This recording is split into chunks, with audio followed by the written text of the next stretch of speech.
Back in the action, back in the saddle. Time for some ladies on our bullpen here. Looking forward to it. Nick Teixeira joined by Danny Baggish. Taking a look at Taylor Thaxton and Paula Murphy in this one. We just actually heard from your conversation with Paula Murphy here just a second ago. Yeah, this is going to be a good battle here. Paula winning the cork here, going first.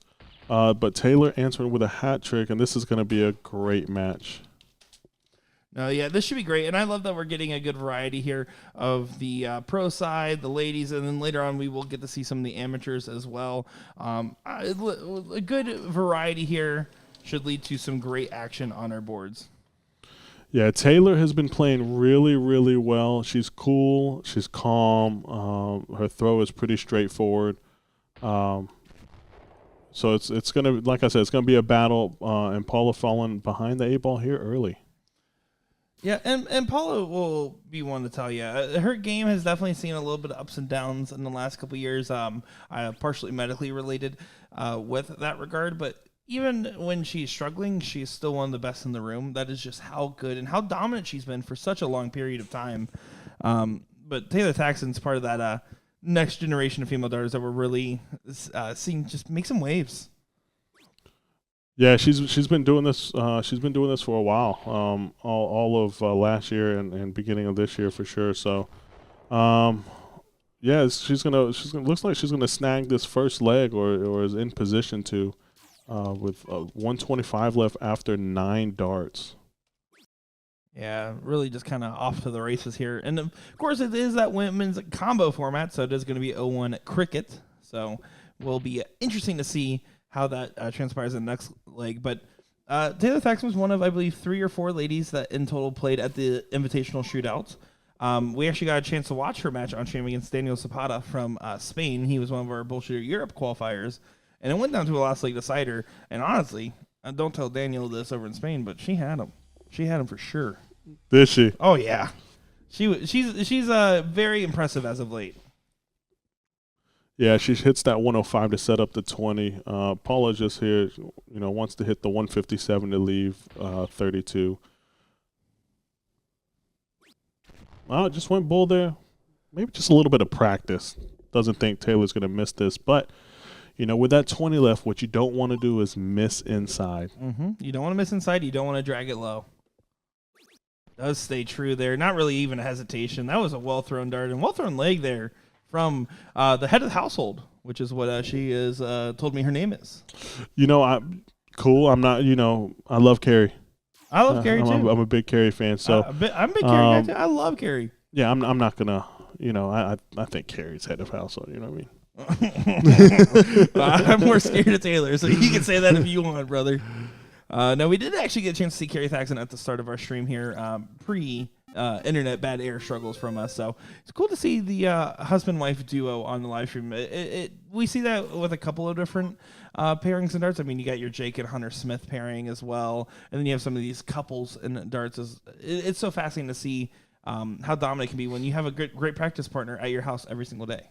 Yeah, it makes for good battles, and each of them getting better when you have one. So, but we'll see what happens. She has to stay calm. She has to stay consistent against Paula, and she can't get too excited here as Paula, a veteran of the game, will obviously not go down without a fight.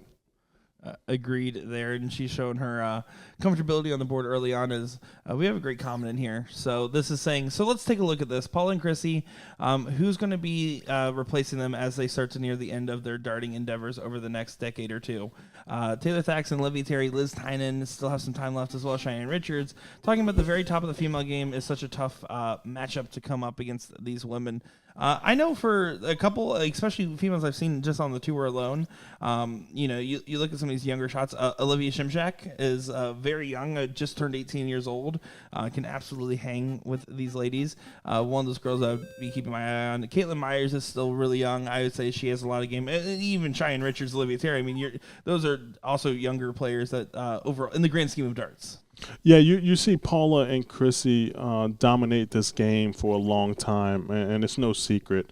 And there's a few other ladies as well. But as the time goes in the next year, 2, 3 years, you're going to see the top of the women. There's no longer be 1, 2, or 3 of them. There's going to be a whole bunch of them. Yeah, it's going to start to equal out. I mean, we see what Bo Greaves has done, and Fallon Sherrick, Mirko Suzuki, all these girls overseas have really been making strides in the last 5 years in the women's game, on top of countless others, for the record. The women's game is just absolutely progressing in a direction that is just overall promising. These women are getting tough, and you see some of these old guard adapting well to it, like the Paula Murphys and the Chrissy Grimmels. And you see some of the other ones that are kind of struggling to be realizing, oh, everything's catching up. You know, it's phenomenal to see how much these ladies push each other. Yeah, I totally agree. As Paula Murphy here shooting a 4.25, which is not too bad there, and Taylor's throwing a 5.0 going second. So a little bit of pressure here. She's going to stay there and try to get 60 more. Only a single 20, so a door open for Taylor to snag this game, and I think she'll take the shot. You have to, right? You have to get yourself the opportunity, and that first start makes it a little bit more awkward for her. Yeah, and you can see those kind of got away. She has to recompose here, though. It's still important that she is a leg up in this match and can, right now, is going against a Paula that's not currently in full form. Can absolutely make this hurt.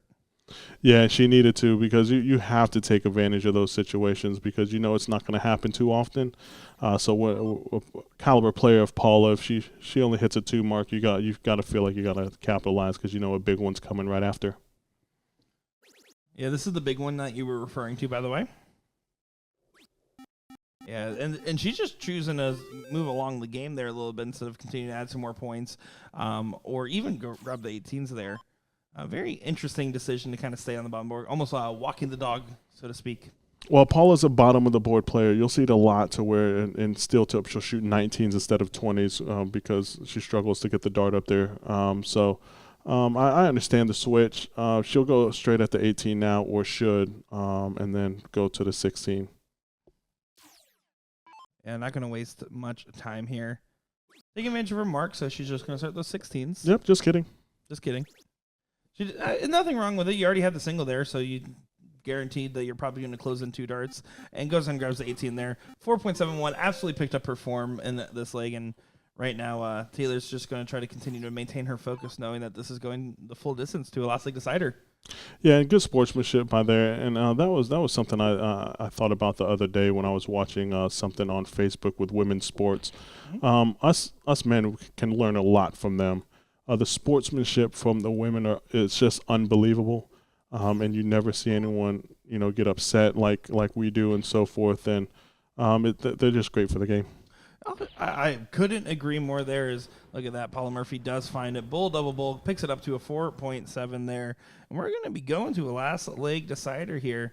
Let's see who gets this diddle. She said, it's your option, Paula. And Paula said, go ahead.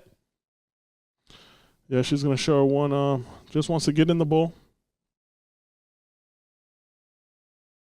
And that she did, and puts a lot of pressure on Paula. And Paula, as you saw in the 5-1 game, struggled with the bulls. So I definitely see Taylor starting here. Yeah, it does get the start indeed. And you look at that from Taylor. A little bit of a deep breath. You saw those shoulders kind of tense and then release. She knows the gravity of the moment. I mean, she is definitely showing some I would argue to say nervy energy. Yeah, no matter the situation, you are going first, and you have a chance here to beat Paula Murphy. So. And this is to go to the queen seat match, I believe. That is correct, yeah. The winner of this will play either Caitlin Myers or Meredith McGee in that queen seat match. Of course, that semi is on hold. We are getting all the women's semis, all the pro semis. The amateurs, we'll see where we're at when we get there. Absolutely, and Taylor's going to start off huge here, I feel like. Oh, my. 104, that's still good enough. 104 is still good enough in the last leg, and it's going to put a lot of pressure on Paula to kind of go. She's going to have to go hat at some point in time, I feel like, and I don't see her missing the bulls like she did that first 0-1 game. She snatches that one too. She's had a lot of snatch darts on that bullseye. Yeah, you almost wonder if it's an area of just discomfort in her own throw right now or something. Like if there's something that in the feeling of the dart in her hand or something that is just not like going right. She's almost trying to stop herself at the last second there. very curious because honestly, Paula Murphy is one of the smoothest dart strokes overall. She has a very big arch with her throw, so it is all about release point when you have a less direct throw, and maybe that's where this coming into play. Yeah, you see, now you saw Taylor talk to Paula on the way back there. Do you think that's just to calm herself down, kind of have a conversation, and just forget about the moment? Certainly. I would have to agree with that. Taylor, don't be wrong. Even when she's nervy, she's loving it and she's having fun. And like right there, I mean, she just nailed a hat trick and forcing Paula to do the same. But on the other hand, yeah, she's doing everything she can to just keep her cool, keep her collection, and she's already very high energy at the board anyways. Yeah. Again, she says good darts. So this is a huge shot here. All the darts don't matter. This is the shot that matters to set up. She wants to set up that 97. Oh, now she's going to try the 134. Yeah, there it is. 7 for 9 on Bulls. Yeah, that's pretty good. Paula throwing a 42, Taylor throwing a 40. This is going to be interesting here. If Paula hits a 150, that leaves that awkward 99. So I'll see her. I feel like you might see her take a shot at the 19. She loves She's going to stay there. Yeah, she does stay. She does stay. So that's a bit awkward for me, right? 99, you're going to have to go trip 19 first start. Yeah, well, we'll see what Taylor does. She might just say it doesn't matter what you leave yourself on, Paula. Will she get a dart? Bullseye to leave 34? Oh, what a dart. Does get a match dart here. Taylor Thaxton is the head of the household. Nice shot. Wow. 1-3-4 to win. Wow. 41 versus 44. Look how she is excited about that one. Nice shot. She did her job.